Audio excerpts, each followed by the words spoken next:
First question, 10 marks question. What is meant by hire purchase system and installment system? What are the features and differences? ఇక్కడ అద్దె కొనుగోలు పద్ధతి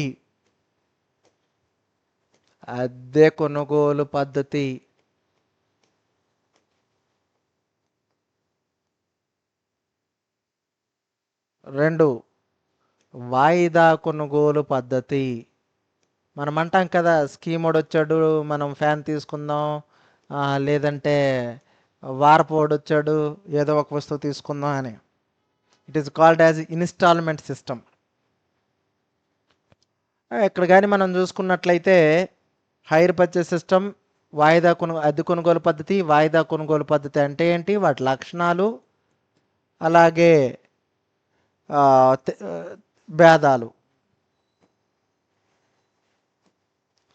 ఇక్కడ కానీ మనం చూసుకున్నట్లయితే నాన్ ప్రాఫిట్ ఆర్గనైజేషన్స్ ఆల్రెడీ ఇంటర్లో కామర్స్లో ఉంటుంది. ఎన్పిఓస్ వచ్చేసరికి మనకు సెకండ్ ఇయర్లో మనకు పరిచయం అవుతాయి.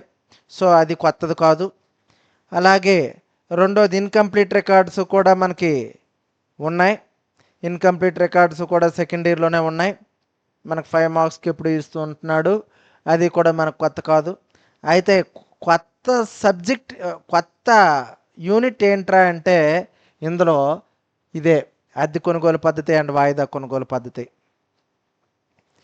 ఈ అద్దె కొనుగోలు పద్ధతి, వాయిదా కొనుగోలు పద్ధతిలో కానీ మనం చూసుకున్నట్లయితే ఇది చాలా ఈజీ టాపిక్, అలాగే వింటూ ఉంటే సరదాగా ఉండే టాపిక్. మనం స్కూటీలు, బళ్ళు తీసుకుంటాం కదా ఈఎంఐల్లో, అలాంటి ఈఎంఐ గురించి తెలుసుకునేటువంటి పద్ధతిగా మనం చెప్పుకోవచ్చు అనమాట. నౌ ప్రజెంట్ ఈ hire purchase system, installment system రెండింటి గురించి తెలుసుకుందాం.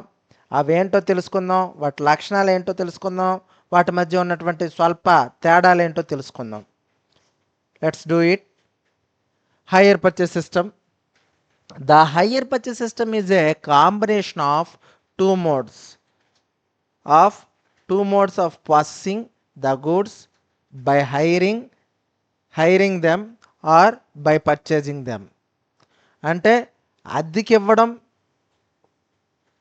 వాటిని స్వాధీనపరచుకోవడం, పర్చేజ్ చేయడం, వాటిని స్వాధీనపరచుకోవడం. అంటే ఇక్కడ చూసుకున్నట్లయితే మోడ్స్ ఆఫ్ ప్రాసెసింగ్, ఇక్కడ 2 మోడ్స్ ఆఫ్ ప్రాసెసింగ్ ఉంది.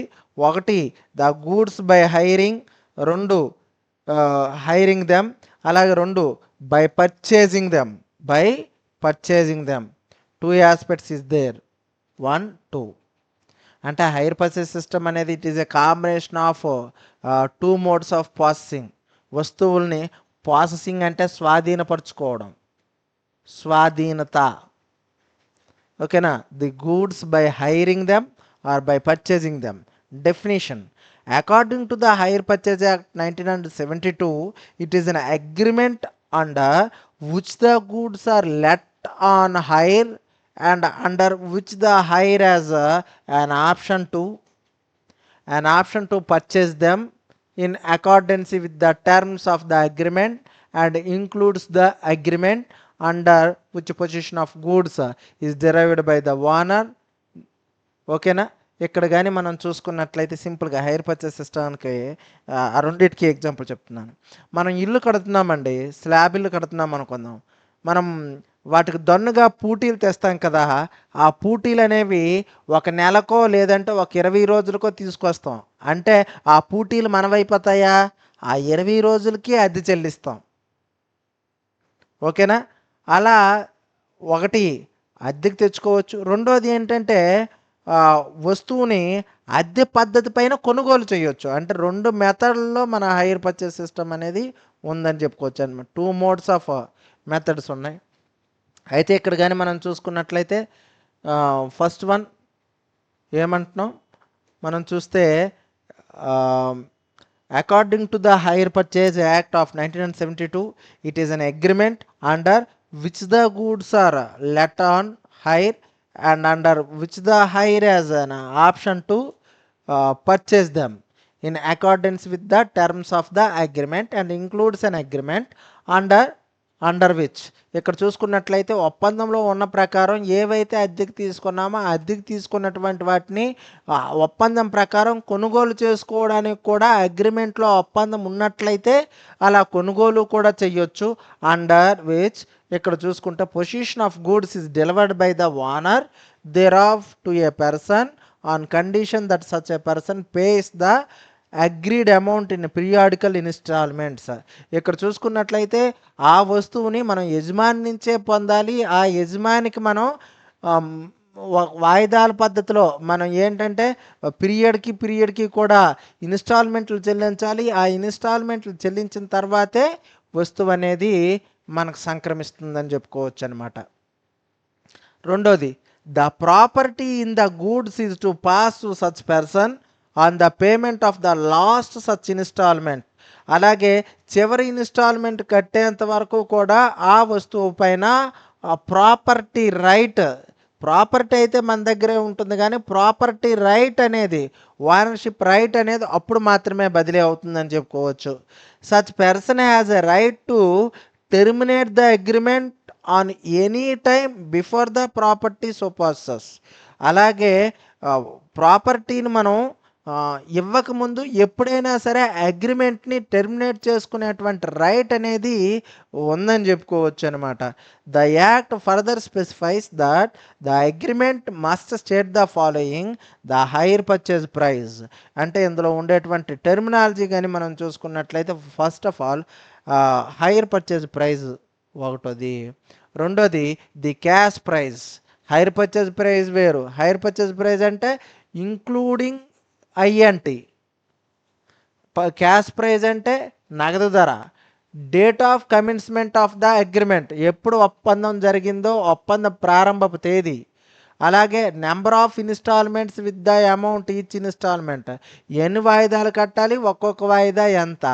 అలాగే other details such as a dates, manner in which the installments are to be paid, the person to whom they are payable, the place and etc.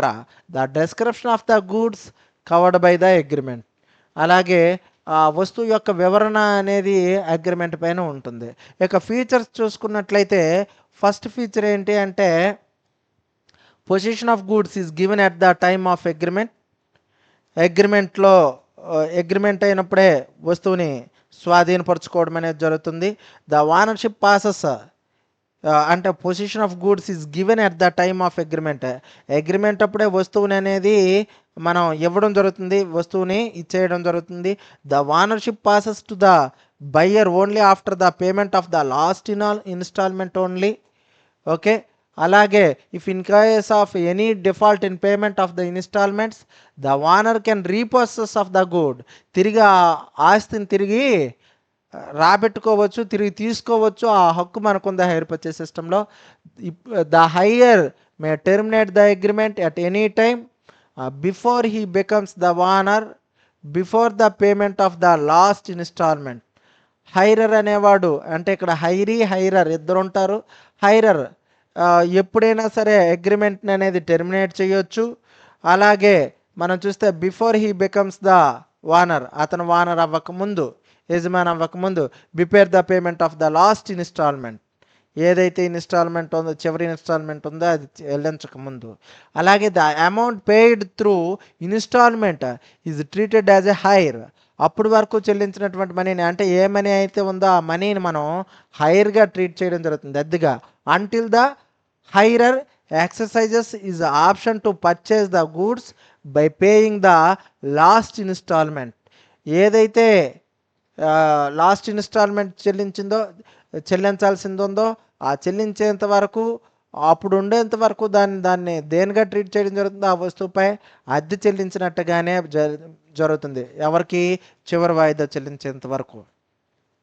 అయితే installment purchase, it is a similar to the hire purchase system. It is a legal position, is quite different from a hire purchase system. It is legal position is quite different from the hire purchase system. When goods are sold in this system, it is like a credit sale. It's like a credit sale, అరువుకి ఇచ్చినట్టుగా భావించవచ్చు. But the selling price is paid in installments along with interest. Along with interest. ఇక్కడ selling price అనేది ఉంటుంది. For example చూడండి, వారం వారం steel సామాన్లు అమ్మేవాళ్ళు, స్కీమ్ వాళ్ళు అనేసి అంటాం మనం. ఫ్యాన్లని, క్యారేజ్లని ఇటువంటివి అమ్ముతారు కదా. ఆ అమ్మేవాళ్ళు చూడండి ఎక్కువగా మిక్సీలు, ఫ్యాన్లు అమ్ముతూ ఉంటారు. యాక్చువల్గా దాని ధర ఏమో 1000 అనుకుందాం. వాళ్ళు ఎంతకు అమ్ముతారంటే 1500కో 1400కో అమ్ముతారు. ఇది వారం వారం వచ్చి కలెక్షన్ చేసుకుంటూ ఉంటారనమాట. అంటే వారానికి రూ. 100, వారానికి రూ. 200 వచ్చి కలెక్షన్ చేసుకుంటూ ఉంటారు. సో ఇది ఒకటి క్యాష్ ప్రైస్ వేరు, రెండోదేమో ఇన్స్టాల్మెంట్ ప్రైస్ వేరు. అంటే ఇక్కడ చూసుకున్నట్లయితే ఇంట్రెస్ట్ యాడ్ అవుతుందన్నమాట. ఓకేనా. The rights of goods sold is transfer to the buyer immediately after the agreement. ఇక్కడ చూసుకున్నట్లయితే అగ్రిమెంట్ అయిపోయిన వెంటనే వస్తువు అనేది బదిలీ అయిపోతుంది సెల్లర్ నుంచి బయ్యర్కి. ఫీచర్స్ కానీ మనం చూసుకుంటే the agreement of installment purchase system is the agreement of sale. The agreement of installment purchase system is the agreement of sale. ఇక్కడ చూసుకున్నట్లయితే అమ్మకం కోసమే ఒప్పందం అనేది జరుగుతుంది ఇన్స్టాల్మెంట్ పర్చేస్ సిస్టంలో. 2 మెథడ్స్ నో, ఓన్లీ 1 మెథడ్. రెండోది కానీ మనం చూసుకున్నట్లయితే the ownership is transfer to buyer immediately after the agreement. Agreement అయిన వెంటనే ఓనర్షిప్ అనేది బదిలీ అయిపోతుంది. సో హైయర్ పర్చేస్ సిస్టమ్తో పోలిస్తే installment system is better in this point. In the case of default on the installments, the vendor has no right to repossess such good. అలాగే ఆస్తిని తిరిగి స్వాధీనపరుచుకునే హక్కు అయితే మాత్రం అమ్మకందారుడికి లేదు. కేవలం డబ్బును రాబెట్టుకునే హక్కు మాత్రమే ఉంది. It is not possible to return such good to the vendor. అది ఏ విధంగానూ సాధ్యపడదు ఆ వస్తువుని తిరిగి తీసుకోవడం అనేది, వాపస్ చేసుకోవడం అనేది. అలాగే the instalment purchaser can deal with the asset or good as he chooses. ఇక్కడ కానీ మనం చూసుకున్నట్లయితే పర్చేజర్ అనేవాడు ఒక డీల్ అనేది కూర్చుకోవచ్చు with the asset or goods as he chooses. అది ఆస్తేనా అవ్వచ్చు లేదా వస్తువేనా అయ్యి ఉండొచ్చు అనమాట. అయితే డిఫరెన్సెస్ కానీ చూసుకున్నట్లయితే మనం చూసుకున్నట్లయితే స్మాల్ డిఫరెన్సెస్ ఉన్నాయి. ఒకటి కాంట్రాక్ట్. ఇక్కడ కాంట్రాక్ట్లో చూసుకున్నట్లయితే hire purchase system is for hiring the asset only, hiring the asset. ఓకేనా. టూ మోడ్స్ ఉన్నాయని మనం చెప్పుకున్నాం కదా, hiring the asset or purchasing the asset. ఓకేనా. ఇక్కడ చూస్తే the agreement under the instalment purchase system is agreement to sale. ఇక్కడ చూస్తే హైర్ పర్చేస్ సిస్టంలో మళ్ళీ buyer will get the ownership only after the payment of last instalment until the vendor is the owner even తో గూడ్ or under the possession of the buyer. కొనుగోలు for example, simple example అండి, నేను పూటీలు తెచ్చానండి, ఇల్లు కోసం పూటీలు పెట్టానండి. అవి నా దగ్గర 4 రోజులు ఉన్నాయండి. 4 రోజులకి నేను అద్దె కట్టానండి. ఆ తర్వాత నాకు ఎందుకో మళ్ళీ నేను ఇటువంటి కాంట్రాక్ట్లే తీసుకుంటానని ఆ పూటీలు మీ దగ్గర ఉంటుండగానే మీరేంటంటే అతనితో మరెందుకు అవి నాకు ఇచ్చేయచ్చు కదా, ఓకేనా, నేను నీకు చెల్లింపు చేస్తాను అని నువ్వు ఆ ఆస్తిని తీసుకోవచ్చు, ఆ పూటీలను నువ్వు డబ్బులు ఇచ్చి తీసుకోవచ్చు. కానీ నీ దగ్గర ఆస్తి ఉంది కదా, నేను ఎంత ఇస్తే అంత అనేటట్టు ఉండదనమాట. అంటే ఏంటి అంటే ఇక్కడ చూసుకున్నట్లయితే ఆస్తి నీ దగ్గర ఉన్నప్పటికీ కూడా, ఓకేనా, దీనిపైన ఓనర్షిప్ ఎవరికి ఉంటుంది అంటే నీకు ఎవరైతే అద్దెకిచ్చారో అద్దెకిచ్చిన వ్యక్తి దగ్గరే ఆస్తి యొక్క యాజమాన్య హక్కు అనేది ఉంటుందండి. అర్థమైందా? ఇది ఏది హైయర్ పర్చేస్ సిస్టమ్ అంటే. ఎప్పుడైతే మీరు ఇన్స్టాల్మెంట్లో చెల్లిస్తే, లాస్ట్ ఇన్స్టాల్మెంట్ ఎప్పుడైతే మీరు చెల్లిస్తారో అప్పుడే ఆ ఆస్తి మీ సొంతం అవుతుందండి. ఇదండి. అదే ఇన్స్టాల్మెంట్ సిస్టంలో కానీ చూసుకుంటే the buyer will get the ownership as son as he enters agreement with the vendor. ఇక్కడ చూసుకున్నట్లయితే బయ్యర్కి పూర్తిగా ఓనర్షిప్ రైట్ అనేది వచ్చేస్తుందండి అందులో ఇన్స్టాల్మెంట్ పర్చేస్ సిస్టంలో అగ్రిమెంట్ అయిన వెంటనే, ఆయన వెంబడే. అలాగే హైర్ పర్చేస్ సిస్టంలో రిటర్న్ ఆఫ్ గూడ్స్. ఇక్కడ చూసుకున్నట్లయితే buyer fails to pay any installment as per the terms of agreement, the vendor will take over the asset from the buyer. ఇటువైపు చూసుకున్నట్లయితే ఇన్స్టాల్మెంట్ పర్చేజ్లో no right to take back the asset. Even if the buyer is fail pay any installment, the vendor has to go to court to recover the installment amount. ఇక dealing with asset, the hire purchaser no right to destroy, damage or dispose the good because he is no right on the good till the payment of last installment. Under installment purchase system, the buyer can deal the asset in the manner as he likes. ఆడు ఎలా కావాలంటే అలా వాడుకోవచ్చు. Instalment purchase సిస్టంలో చెదగొట్టచ్చు అనమాట. Hire purchase system అనేది రియల్గా మనం అప్లై చేయడానికి it is a wonderful opportunity. So ఇది మనం రియల్ లైఫ్లో ఇంట్రెస్ట్ క్యాలిక్యులేషన్స్ ఏ విధంగా చేస్తారనేది, ఒక ఆస్తిని వాయిదాల పద్ధతిలో మనం కొనుగోలు చేసేటప్పుడు ఏ విధంగా క్యాలిక్యులేట్ చేస్తారు, హైయర్ అద్దె కొనుగోలు పద్ధతిలో ఏ విధంగా క్యాలిక్యులేట్ చేస్తారు, అలాగే ఆస్తిపై యాజమాన్య హక్కు ఎప్పుడు లభిస్తుంది, ఓకేనా, ఇందులో ఉన్నటువంటి వ్యత్యాసాలు ఏంటి, ఇటువంటివన్నీ తెలుసుకునే దానికి మనం థియరీని ఇచ్చి ఉన్నాము.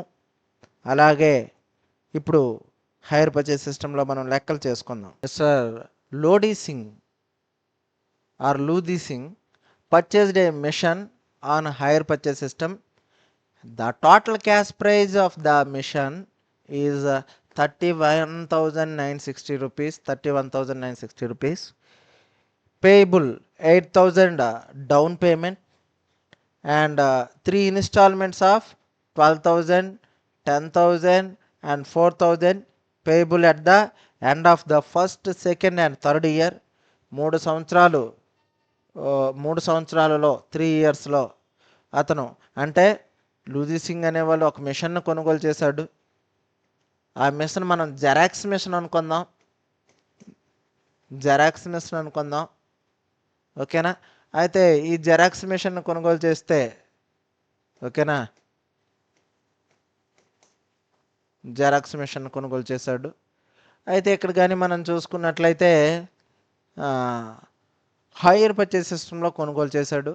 అయితే ఆ మిషన్ యొక్క క్యాష్ ప్రైజ్ ఏమో 31,960 రూపీస్ అండి, 31,960 రూపాయలు.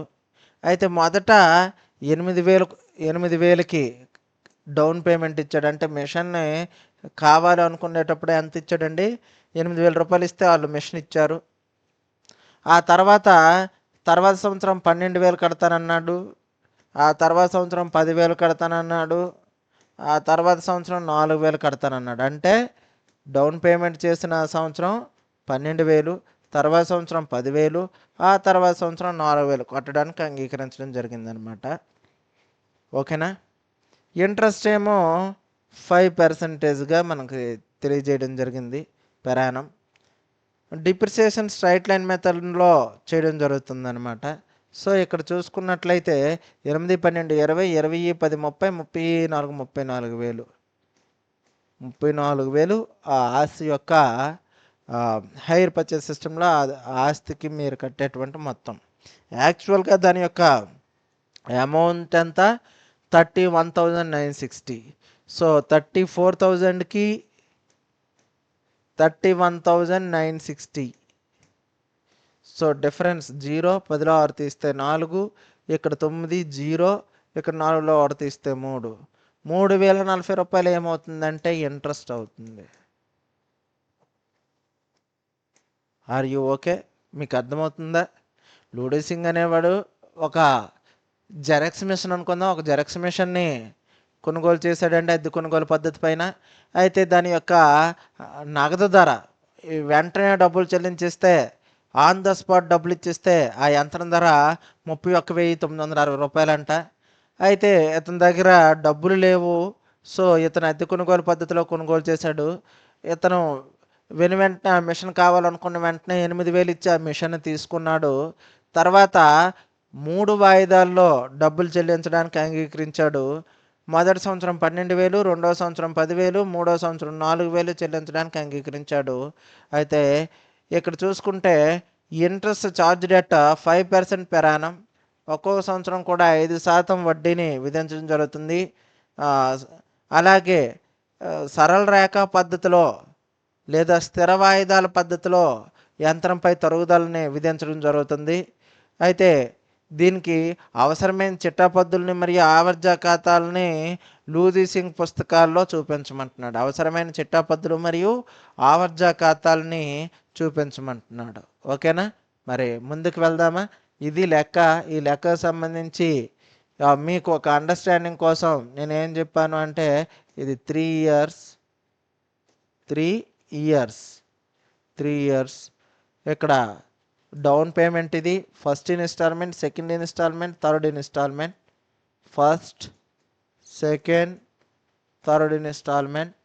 This is the 34,000 rupees overall hire purchase rate of the machine. అలాగే actual rate of the machine 31,960. So interest is 3,040. So ఇదండి. సో మనం చిట్టాపద్దులు మరియు ఆవర్జ ఖాతాలని నేర్చుకుందాం. First of all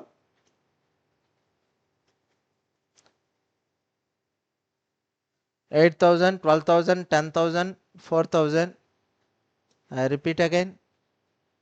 8,000, 12,000, 20,000, 30,000, 34,000. సో 34,000. 34,000లో 31,960 తీస్తే ఇది ఎలా వచ్చిందో మీకు తెలిసింది కదా, ఆల్రెడీ నేను చెప్పడం జరిగింది. So statement of showing amount paid towards cash prize, interest on outstanding balance etcetera. First of all cash prize of the asset. First cash prize ఎంతండి? 31,960. దీన్ని మనం ముందు టేబుల్ని ఎక్స్ప్లెయిన్ చేసుకుందాం, తర్వాత లోపలికి వెళ్దాం. Cash prize of the asset rupees. Amount paid towards cash prize. Amount ఎంత pay చేశాడో అంత. ఈ అమౌంట్ పే చేసిన దీంట్లో interest and out standing balance ఎంత, ఇన్స్టాల్మెంట్ ఎంత పే చేశాడు, ఆ వస్తువు యొక్క డిప్రిషియేషన్ ఎంత.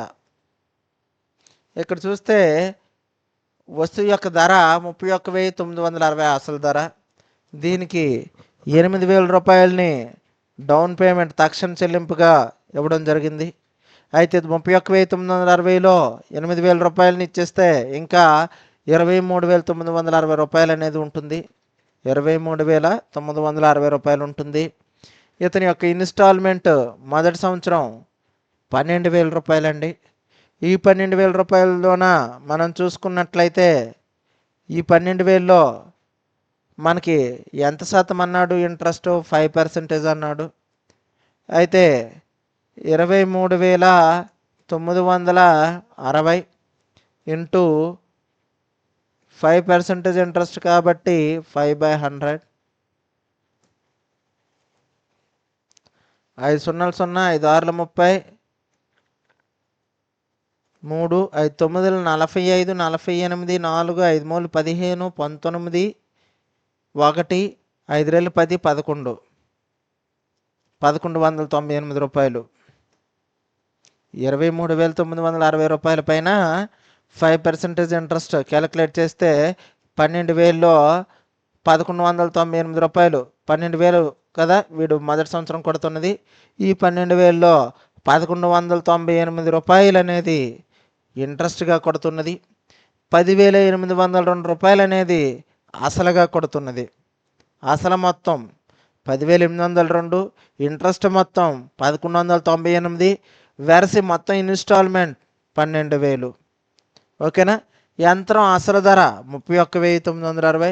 దీనిపైన స్ట్రైట్ లైన్ మెథడ్లో ఎంత చెప్పాడు అన్న? 10% డిప్రిషియేషన్ అన్నాడు. 31,960లో 10% అంటే ఈ జీరోని మనం తీసేస్తే 31,96. అయితే 31,960లో 31,960లో మనకి at the rate of 10% depreciation అంటే 31,96. 31,960లో 31,96 తీసిస్తే 28,764 రూపాయలు. 28,764. సో నెక్స్ట్ ఇయర్ ఎంత చెల్లిస్తాడు? 10,000 రూపాయలు చెల్లిస్తున్నాడని చెప్పుకున్నాడు. ఈ 10,000 రూపాయలు చెల్లిస్తే 10,802 తీసేస్తే ఇక్కడ ఆల్రెడీ 10,802 అసలు చెల్లించాడు కదా. 23,960లో 10,802 తీసేస్తే 13,158 ఉంటుంది. ఇది రెండవ సంవత్సరానికి అసలు. ఈ 13,158 పైన ఎంత శాతం అన్నాం? 5%. 13,158 ఇంటూ 5/100. సో 100 అంటే ఇక్కడ చొక్కా పెట్టేస్తున్నాను. 5 8 40, 4 5 5 5 25, 29.2, 5 1 5, 7, 5 3 15, 1 5 1 5, 6, 657 రూపాయలు 90 పైసలు అంటే 658 రూపాయలు. 657 రూపాయలు 90 పైసలు అంటే దగ్గరగా ఉన్న రూపాయికి తెచ్చుకుంటే 658 రూపాయలు. ఇక్కడ ఇస్తున్నటువంటి 10,000లో 658 రూపాయలు వడ్డీ, 9,342 రూపాయలు అనేది అసలు. ఓకేనా. అలాగే నెక్స్ట్ చూసుకున్నట్లయితే 28,764 రూపాయలు 31,000లో తీసిస్తే 3,196 తీసిస్తే 31,960లో 3,196 తీస్తే 28,764. నెక్స్ట్ ఇయర్ కూడా 3,196 తీస్తే 25,568 రూపాయలు. 25,568 రూపాయలు అనేది సెకండ్ ఇయర్కి వచ్చేసరికి యంత్రం యొక్క ధరగా మనం చెప్పుకోవచ్చు. ఇది సెకండ్ ఇయర్లో ఇన్స్టాల్మెంటు, ఇది సెకండ్ ఇయర్లో ఇంట్రెస్ట్. ఓకేనా. ఇది principal amount of the second year. So ఈ 9,342 13,158లో తీసిస్తే 3,816 రూపాయలు. ఈ 3,816 రూపాయల్లో మనం చూస్తే 4,000 రూపాయలు అనేది థర్డ్ ఇన్స్టాల్మెంట్గా మనం చెప్పొచ్చు. ఈ థర్డ్ ఇన్స్టాల్మెంట్ పైన మనం చూసుకున్నట్లయితే 3,816 ఉంది కదండి. 3,816 రూపాయలు. 4,000 రూపాయల్లో 4,000కి 3,816కి మధ్య డిఫరెన్సింగ్ ఫిగర్ ఎంత అంటే 184 రూపాయలు అండి. ఈ 184 రూపాయలు అనేది ఇంట్రెస్ట్ అండి. 3,816 రూపాయలు అనేది అసలండి. ఇక్కడికి వచ్చేసరికి 0 అండి. ఓకేనా. ఇక్కడికి వచ్చేసరికి 25,568లో 3,196 తీసిస్తే యంత్రం యొక్క WDV written down value of the after third ఇయర్కి యంత్రం యొక్క ధర 22,372గా ఉంటుందండి. Are you understand this?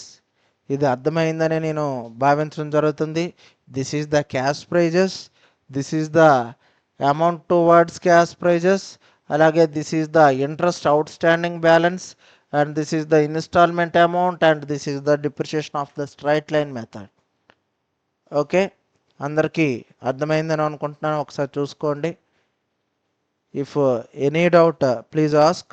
Right. Interest calculation is this type.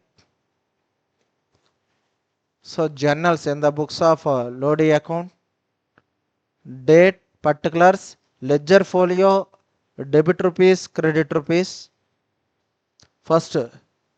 First year, date తేదీ, వివరాలు, ఆవర్జా పొట్టు సంఖ్య,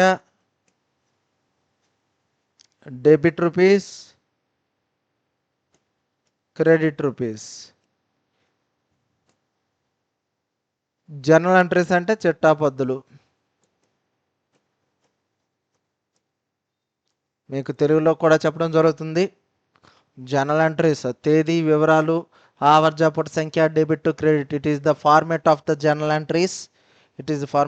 journal entries. So first year మొత్తం ఎన్ని సంవత్సరాలకు అడిగాడు అన్న? First year, second year, third year 3 సంవత్సరాలకి జర్నల్ ఎంట్రీస్, అదే 3 సంవత్సరాలకి లెడ్జర్స్. ఓకేనా. లెడ్జర్ అకౌంట్స్ అనేది మనకి పేర్కోవడం జరిగింది.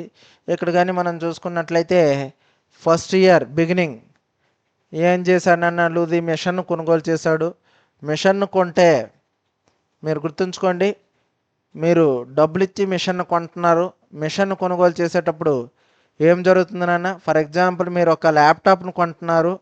ల్యాప్టాప్ను కొంటే ల్యాప్టాప్ అనేది మీకు ఇస్తారు కాబట్టి ల్యాప్టాప్ని మీరు పొందుతున్నారంటే వచ్చే ఆస్తి రియల్ అకౌంట్ రూల్ ప్రకారం డెబిట్. మీ దగ్గర నుంచి క్యాష్ పోతుంది కాబట్టి పోయే క్యాష్ అనేది క్రెడిట్. అంటే ఒక ఆస్తి వస్తుంది, ఇంకొక ఆస్తి పోతుంది. వచ్చే ఆస్తి ఏంటి? Computer, laptop. పోయే ఆస్తి ఏంటి? క్యాష్.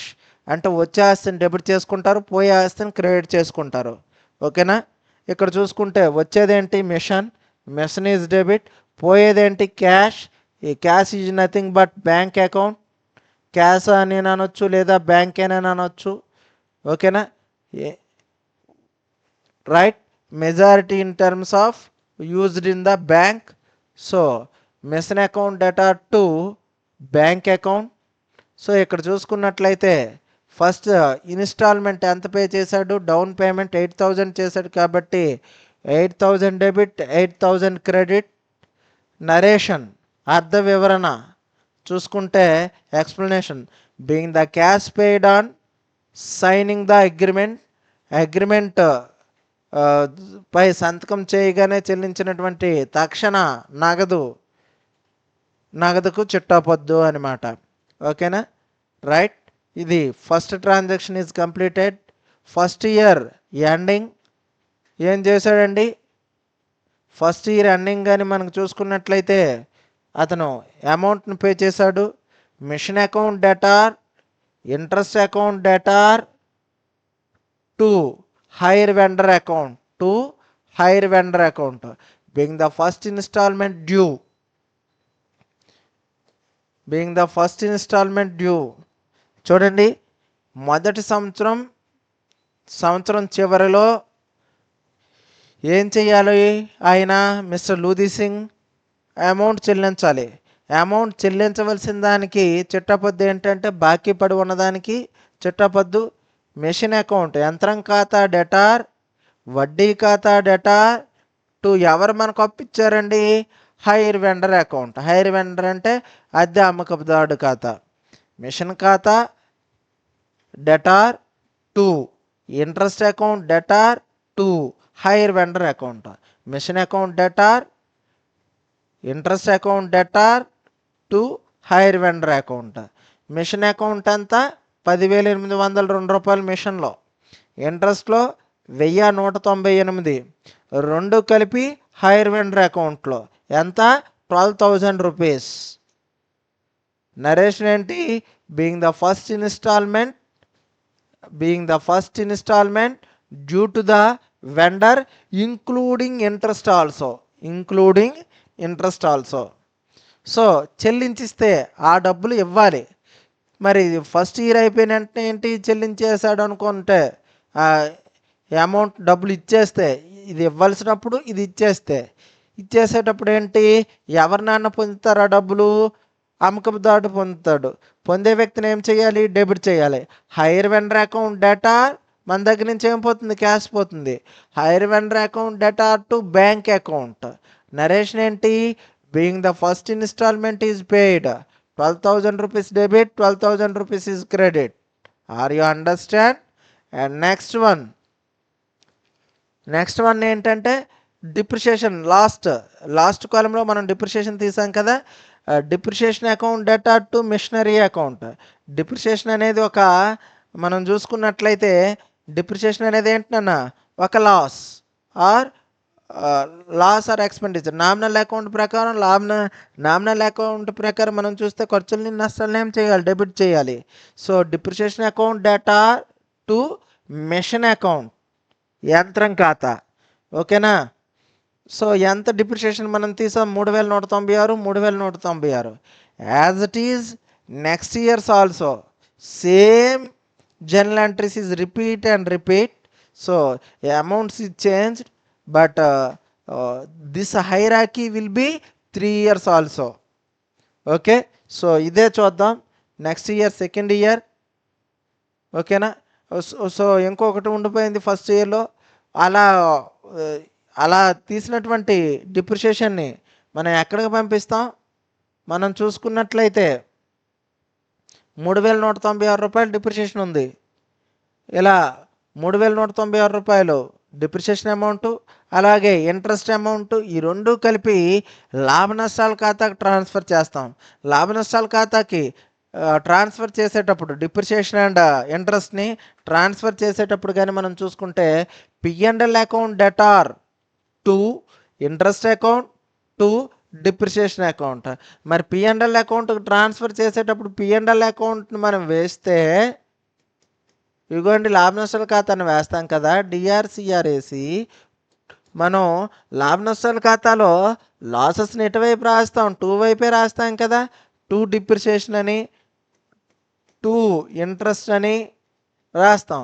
ఇక్కడ అదే చేసాం. Profit and loss account debtor to interest account to depreciation account. So మొత్తం ఎంత, 1198 రూపాయలు ఇంట్రెస్ట్, డిప్రిసియేషన్ 3196, వెరసి 4394 రూపాయలు. ఓకేనా, దీన్ని P&L అకౌంట్కి ట్రాన్స్ఫర్ చేసాం. ఇవే రిపీట్గా సెకండ్ ఇయర్ వస్తాయి, థర్డ్ ఇయర్ వస్తాయి సేమ్. ఏంటి రెండోది చూసుకున్నట్లయితే సెకండ్ ఇయర్లో machine account debtor, interest account debtor to hire vendor account. ఏంటి దేనికినన్నా being the second instalment due, being the second instalment is due. ఇక్కడ వచ్చింది చూడండి ఫస్ట్లో,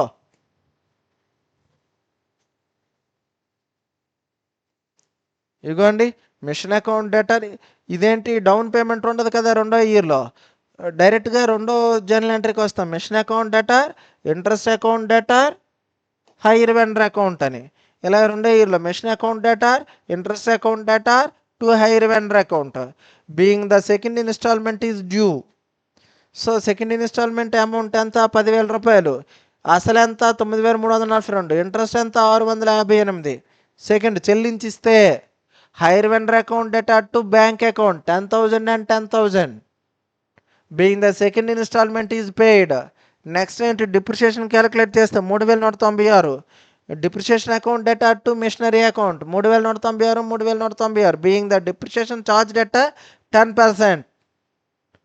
ఓకేనా, అలాగే నెక్స్ట్ మనం చూసుకుంటే ఇలా వచ్చినటువంటి డిప్రిసియేషన్ని మరియు ఇంట్రెస్ట్ని P&L అకౌంట్కి ట్రాన్స్ఫర్ చేస్తే P&L account debtor to interest account to depreciation account being the transfer of interest and depreciation transfer to P&L account, transfer to P&L account. 658 is interest, depreciation is 3,196. So totally 3,854. Okay, this is second year complete, and next year also this format. Next year machine account debtor, interest account debtor, higher vendor account being the third instalment is due. ఓకేనా, ఎంత, 4,000 rupees, interest 184, principal amount 3,816. So next one చూసుకున్నట్లయితే చెల్లించిస్తే hire vendor account debtor to bank account 4,000 rupees and 4,000 rupees respectively being the third instalment is paid. అలాగే next చూసుకున్నట్లయితే ఏంటి మనం చూస్తే depreciation account to machinery account depreciation calculate చేస్తే 3,196 being the depreciation is calculated on machine. ఓకేనా, ఇక fourth one ఏంటి అంటే ఇలా వచ్చినటువంటి డిప్రిసియేషన్ని మరియు ఇంట్రెస్ట్ని ఎక్కడికి మళ్ళిస్తే P&L అకౌంట్కి మళ్ళిస్తే P&L account debtor to interest account to depreciation account. Narration being the transfer of n, narration means n, narration being transfer of the interest and depreciation transfer to P&L account. 3,196 is depreciation, 184 interest, totally 3,380 rupees. Are you understand? ఈ journal entries మీకు ఒక year వచ్చేస్తే ఆటోమేటిక్గా second year third year installments journal entries అనేది మీరు ఈజీగా find out చేయగలరు. ఓకేనా, thank you. And next ledgers. Machine account, machine అకౌంట్ని వేసాం, హైర్ వెండర్ అకౌంట్ని వేసాం, ఇంట్రెస్ట్ అకౌంట్ని వేసాం. అది machine account, hire vendor account and interest account this is the 3 ledgers is there. Machine account మనం చూసుకున్నట్లయితే debit record and credit record, particulars rupees. Machine అకౌంట్ని ఎలా వేయాలి అంటే, మెషిన్ అనేది మనం ఇప్పుడు వరకు రాసుకున్నటువంటి జర్నల్ ఎంట్రీస్లో 1వ ఇయర్ 2వ ఇయర్ 3వ ఇయర్ జర్నల్ ఎంట్రీస్లో మెషిన్ అనేది డెబిట్ కానీ లేదా క్రెడిట్ కానీ టు ఆర్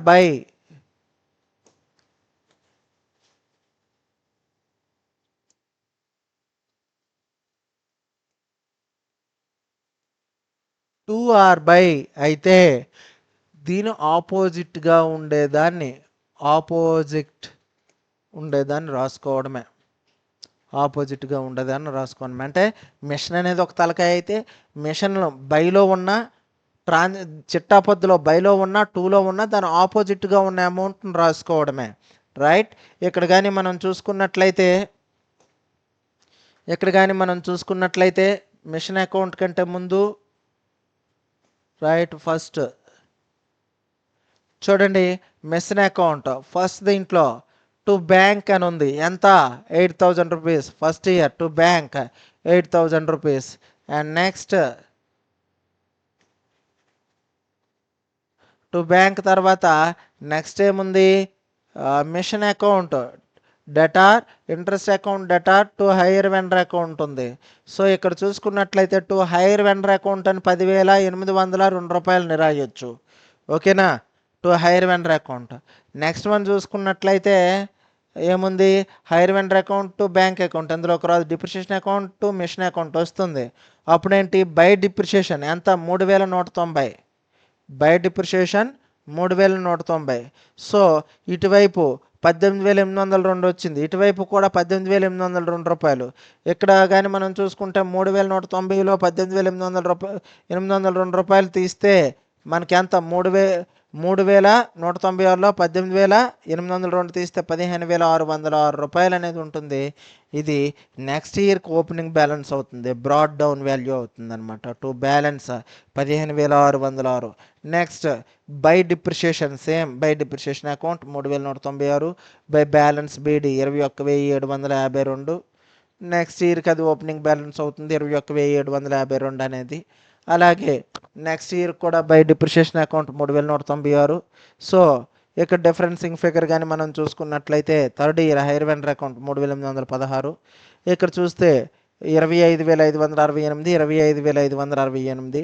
డిఫరెన్సింగ్ ఫిగర్ 25,568కి 3,196 తీసిస్తే 22,372 అనేది బ్రాడ్ డౌన్ వాల్యూ అవుతుంది అనమాట. Not brought down, it is CD, no BD, తేల్చిన నిల్వ అవుతుంది CD. Carried down by balanced carried down value 22,372. Fourth year బిగినింగ్కి to balance BD brought down 22,372. Are you understand this ledger? It is easy. And next one hire vendor account. ఎక్కడెక్కడైతే మనకి hire vendor credit కానీ debit కానీ అయ్యాడో first journal entry నుంచి last third year journal entries వరకు మనం చూసుకున్నట్లయితే ఎక్కడెక్కడంటే మనం చూసుకుంటే ఫస్ట్ ఇయర్లో మనం టు బ్యాంక్ అకౌంట్ పేమెంట్ 12,000. అలాగే చెల్లించాల్సినప్పుడు by machine account 10,802, by interest account 1,198, రెండు వైపులా 12,000. అలాగే to bank account second instalment 10,000 payment, by machine account 9,642, by interest account 658, both sides 10,000 and 10,000. అలాగే మూడో సంవత్సరం to bank account 4,000, by machine account 3,816, by interest account 184, both sides 4,000 and 4,000. This is the higher vendor account of the Ludi books. Next one, interest account. So first year ending higher vendor account 1198, profit and loss account అదే ఏదైతే ఇంట్రెస్ట్ని మనం profit and loss అకౌంట్కి transfer చేసామో 1198 రూపాయలు. అలాగే second year hire vendor account 658, second year profit and loss 658. Third year hire vendor 184, third year by profit and loss 184. This is the interest account of the um, Ludi books. 1/1/2017 a machinery was purchased by X Limited on a hire purchase system over a period of 5 years, payable by annual installments of rupees of 15,000. The supplier charged interest at the rate of 5% per annum on yearly balances. So the entries in the books of buyers, an annuity of 1 for 5 years at 5% is 4.329477. Give entries in the books of X Limited. ఇక్కడ చూసుకున్నట్లయితే యానిటీస్ ఇచ్చాడు, వార్షికాలు అనేవి ఇచ్చాడు. ఒక్కొక్క ఇయర్ది 4.329477గా మనకి ఇవ్వడం జరిగింది. అయితే మనం పర్చేజ్ అమౌంట్ అంతా మనం చూసుకున్నట్లయితే ఇన్స్టాల్మెంట్ 15,000. 15,000 ఇంటూ 4.329477 మనం వేస్తే మనకి అమౌంట్ అనేది వస్తుంది. ఇక్కడ చూస్తే ప్రాబ్లం మరొకసారి నేను ఎక్స్ప్లెయిన్ చేస్తాను చూడండి. 1/1/2015 నాడు ఒక యంత్రాన్ని ఎక్స్ లిమిటెడ్ వారు కొనుగోలు చేయడం జరిగింది. అద్దె కొనుగోలు పద్ధతిపై 5 సంవత్సరాలు చెల్లించేటువంటి యాన్యువల్ ఇన్స్టాల్మెంట్స్ అనేవి 15,000గా, ప్రతి సంవత్సరం 15,000గా చెల్లించడానికి 5 సంవత్సరాలు చెల్లించడానికి అంగీకరించడం జరిగింది. The supplier charged interest at the rate of 5% per annum on yearly balances. ప్రతి సంవత్సరం వారి యొక్క ఇయర్లీ బ్యాలెన్సెస్ పైన, సంవత్సరక నిల్వ పైన 5% అనేది రేట్ ఆఫ్ ఇంట్రెస్ట్ అనేది చార్జ్ చేయడం జరుగుతుంది. So the entries in the books of buyers, కొనుగోలుదారు పుస్తకాల్లో చిట్టపద్దులు రాయమంటున్నాడు. యానిటీస్ ఆఫ్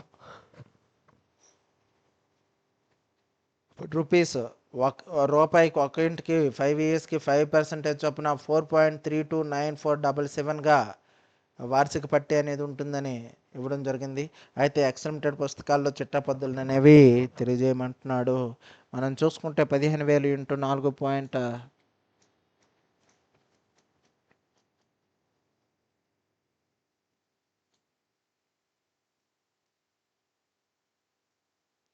క్యాలిక్యులేట్ చేస్తే క్యాష్ ప్రైజ్ అనేది రావడం జరుగుతుంది అనమాట. This is the cash price, this is the hire purchase price, this is the interest praise.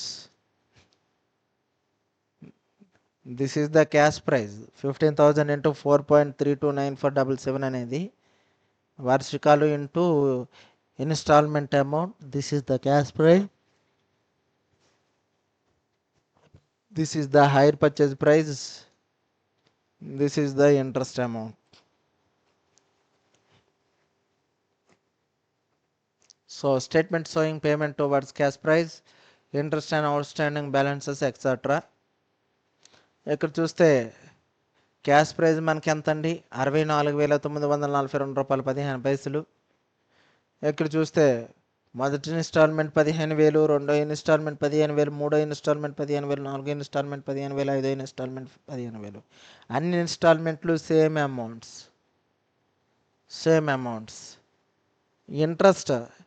Interest మనం చూసుకున్నట్లయితే గ్రాడ్యువల్లీ డిక్రీజ్. ఇక్కడ చూస్తే 64,942 రూపాయలు 15 పైసలు. మొదటి సంవత్సరం మనం ఇంట్రెస్ట్ కానీ మనం చూసుకున్నట్లయితే ఎంత అన్నాడు?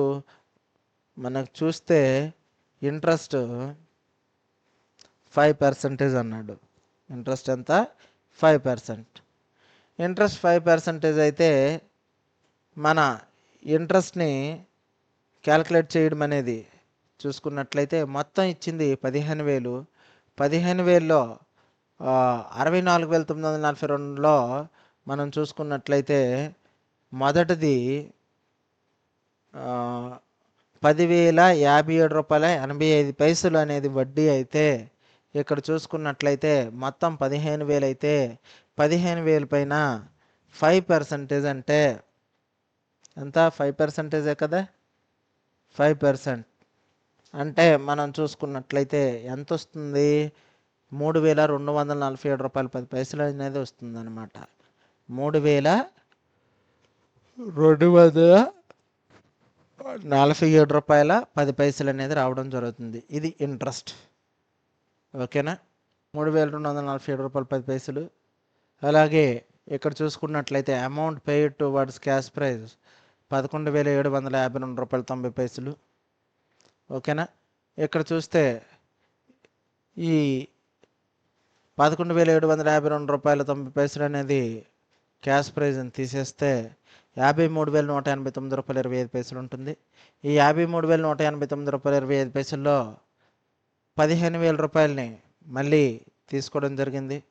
ఇక్కడ చూస్తే ప్రతిదీ కూడా ఒక హైరాకీలో మనం తీసుకోవడం జరిగింది.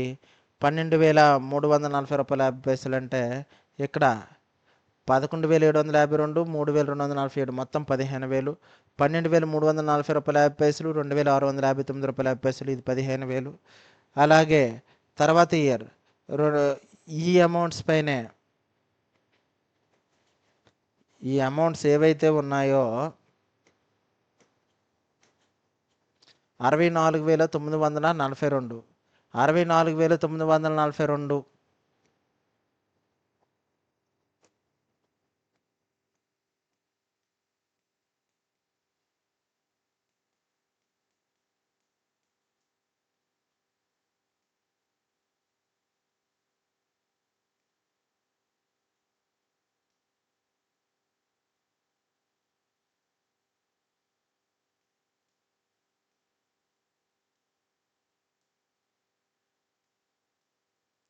మొదటిది 3,247 రూపాయలు 10 పైసలు. This is the interest amount. రెండోది 53,189 పైన 5%. This is the 2,659 rupees. And next 40,848 రూపాయల పైన 5%, 2,042 రూపాయలు. అలాగే 27,891 పైన 5%, 1,394. అలాగే 14,285 రూపాయల పైన 5%, 714 రూపాయలు 25 పైసలు. సో ఈ 15,000లో ఈ ఇంట్రెస్ట్ అమౌంట్లు మైనస్ చేస్తే వచ్చేదే actual amounts. Are you understand this? ఇది ఈజీగా మీకు అర్థమవుతుంది అనుకుంటున్నా. ఓకేనా? Right. In the books of X Limited, journal entries, date, particulars, ledger folio, debit rupees, credit rupees, as to as first problem as above. First of all, 31/12/2017 machinery account debtor. ఇక్కడ down payment లేదు కాబట్టి రెండో journal entry రాసుకుంటున్నాం. Machinery account debtor, interest account debtor to HV's account, hire vendors account. Narration being the first instalment is డ్యూకి ఇది first instalment is paid. HV's account debtor to bank account. Next depreciation అనేది లేదు కాబట్టి P&L account debtor to interest account. It is the first year. Next second year automatically same. Next third year automatically same. Fourth year automatically same.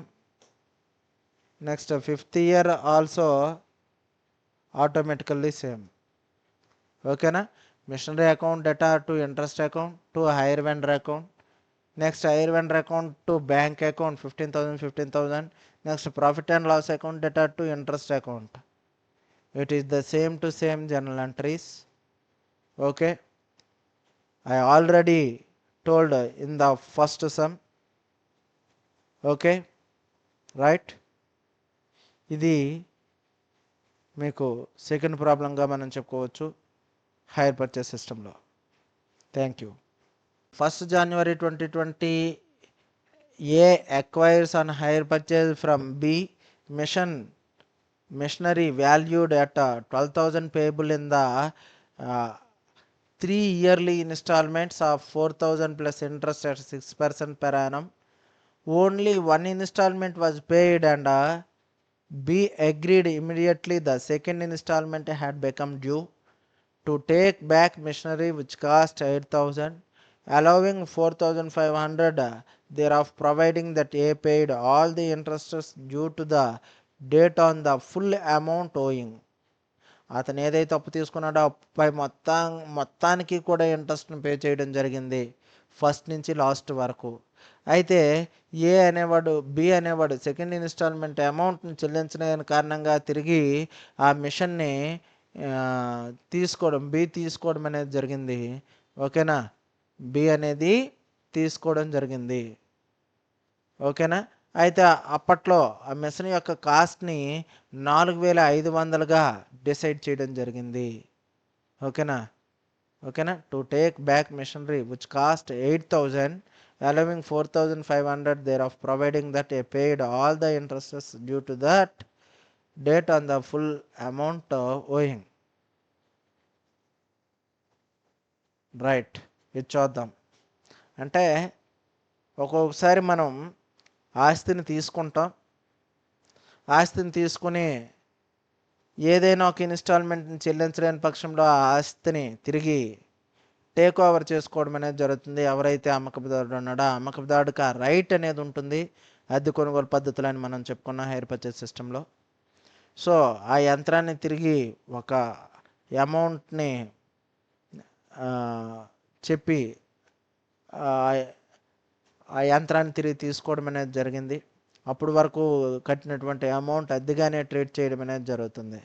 So ఈ లెక్కను ఒకసారి మనం చేసుకుందాం. చూడండి, అంటే ఇక్కడ కానీ మనం చూసుకున్నట్లయితే ఏ బి అనేవాళ్ళు ఇద్దరు ఉన్నారు. బి దగ్గర నుంచి ఏ అనేవాడు ఒక ఆస్తిని తీసుకున్నాడు. ఆ ఆస్తి యొక్క విలువని 12,000గా నిర్ధారణ చేయడం జరిగింది. అది 3 సంవత్సరాల్లో తిరిగి చెల్లించేటువంటి పద్ధతిలో 4,000 రూపాయల చొప్పున 6% ఇంట్రెస్ట్తో చెల్లించడానికి ఏ అంగీకరించడం జరిగింది. దానికి బి యాక్సెప్టెన్స్ తెలియజేయడం జరిగింది. అయితే సెకండ్ ఇన్స్టాల్మెంట్ అనేది డ్యూ కారణంగా 8,000 రూపాయలు అనేది బకాయి ఉండడం చేత ఓకేనా అతను తిరిగి తన యొక్క ఆస్తిని తీసుకోవడం జరిగింది. ఆ ఆస్తి యొక్క విలువని 4,500 రూపాయలుగా చూపించడం అనేది జరిగిందనమాట. సో ఇక్కడ చూసుకున్నట్లయితే లెక్కను చూద్దాం. A had written off depreciation at 10% per annum diminishing balances. So the machinery account and B's accounts the books of A.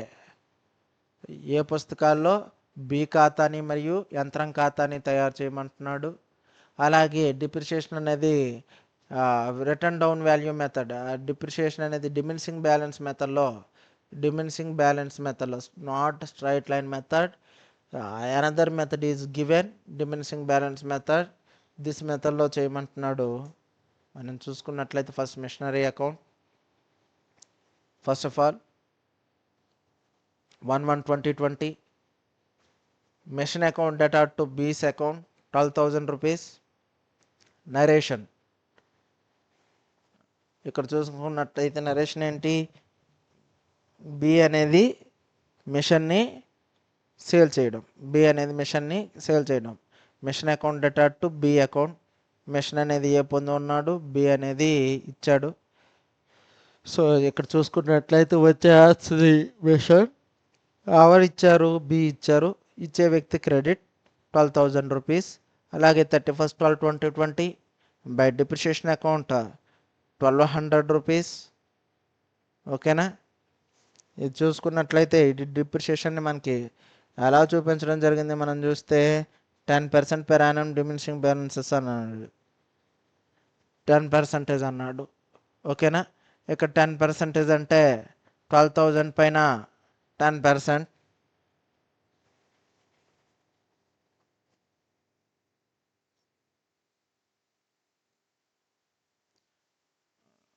$10,000 పైన 12%, 12,000 పైన 12% అంటే 1,200 rupees at the rate of 10%, 1,200 rupees. Remaining balance 12,000లో 1,200 తీసేస్తే 10,800 ఉంటుంది. It is CD. రెండు వైపులా 12,000 12,000. Next ఇయర్కి ఇది ఏమవుద్ది, బీడీ అవుద్ది. బీడీ 10,800 బై డిప్రిషియేషన్ అకౌంట్ 10,800 పైన 10% క్యాలిక్యులేట్ చేస్తే ఇక్కడ 2 సున్నాలకి ఇక్కడ 2 సున్నాలకి క్యాన్సిల్. ఇక్కడ 108 × 10 అంటే 1,080 రూపాయలు అనేది డిప్రిషియేషన్గా మనం చెప్పుకోవచ్చు అనమాట.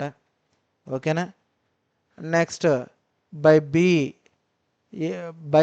బి అకౌంట్ రూ. 4,500. ఇదేంటంటే అగ్రీడ్ వాల్యూ ఆఫ్ మిషనరీ. ఓకేనా, మిషన్ యొక్క విలువగా అంగీకరించినటువంటి మొత్తం రూ. 4,500. B by profit and loss account రూ. 1980. ఓకేనా, దానివల్ల జరిగినటువంటి నష్టం. అలాగే బై బ్యాలెన్స్ క్యారీడ్ డౌన్ రూ. 3,240 అనేది ఎలా వచ్చింది అనేది మనం చూద్దాం. ఇక్కడ చూస్తే 10,000 by balance BD 10,800, by depreciation 1,080. అలాగే మనం చూసుకున్నట్లయితే by profit and loss account రూ. 1,980. ఎలా అంటే ఇక్కడ 4,500కి అంగీకరించడం జరిగింది. ఓకేనా, అలాగే మనం చూసుకున్నట్లయితే రూ. 1,080 డిప్రిషియేషను 1,080. అలాగే మనం చూసుకున్నట్లయితే యంత్రం తాలూకా విలువ ఎంత అంటే అప్పుడు వరకు రూ. 8,000 పే చేయాలి. ఓకే, ఇక్కడ చూసుకున్నట్లయితే రూ. 5,580. రూ. 5,580 అయితే మనం చూస్తే 0 10లో 8 తీస్తే 2.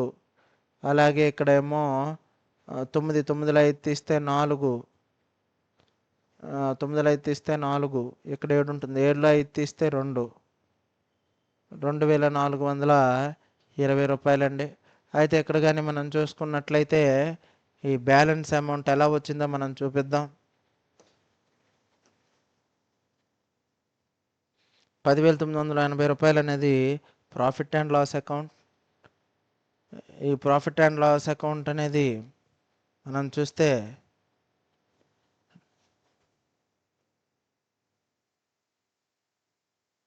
రూ. 1,980.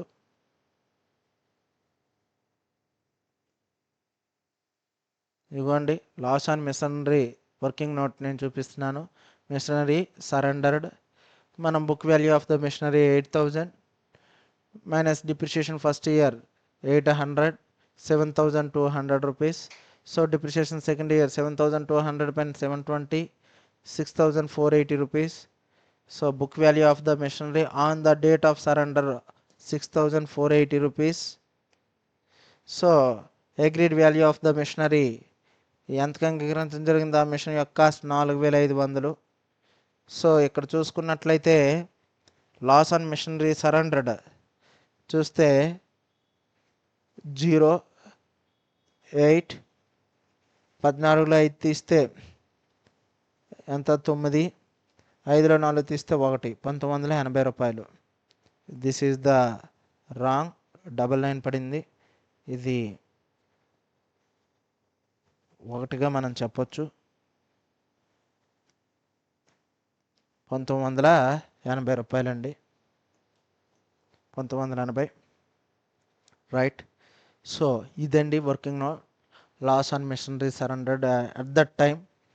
సో ఇది కానీ మనం చూసుకున్నట్లయితే ప్రాఫిట్ అండ్ లాస్ అకౌంట్ రూ. 1,980 ఎలా వచ్చిందో మీకు చూపించాను. By B account 4,500, by profit and loss account 1,980, by balance carried down both differences figure 10,800లో ఈ అమౌంట్ తీసేస్తే డిఫరెన్సింగ్ ఫిగర్ ఎంత అంటే రూ. 3,240. Are you understand this? అర్థమైందని అనుకుంటున్నాను. వర్కింగ్ నోట్ని మీకు చూపించడం జరిగింది. బై ప్రాఫిట్ అండ్ లాస్ అనేది ఏ విధంగా వచ్చింది అనేది. ఓకేనా. అలాగే బీస్ అకౌంట్ అండి. బీస్ అకౌంట్ కానీ మనం చూసుకున్నట్లయితే టు బ్యాంక్ అకౌంట్ 31/12/20 వాటి 20. ఇక్కడ ఇటువైపు బై మిషనరీ అకౌంట్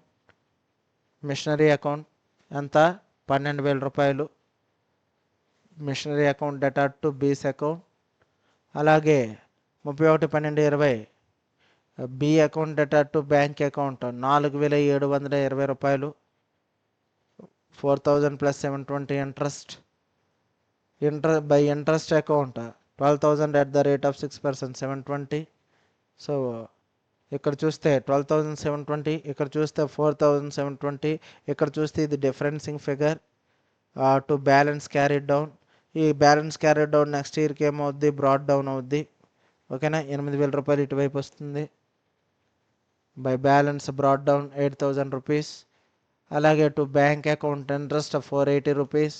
అలాగే to machinery account 4500 rupees agreed value by balance CD అనేది ఇక్కడ రాదు. అప్పుడు ఇక్కడ వైపు చూసుకున్నట్లయితే 8031/12/2021 by interest accounts 480, total 8480 rupees.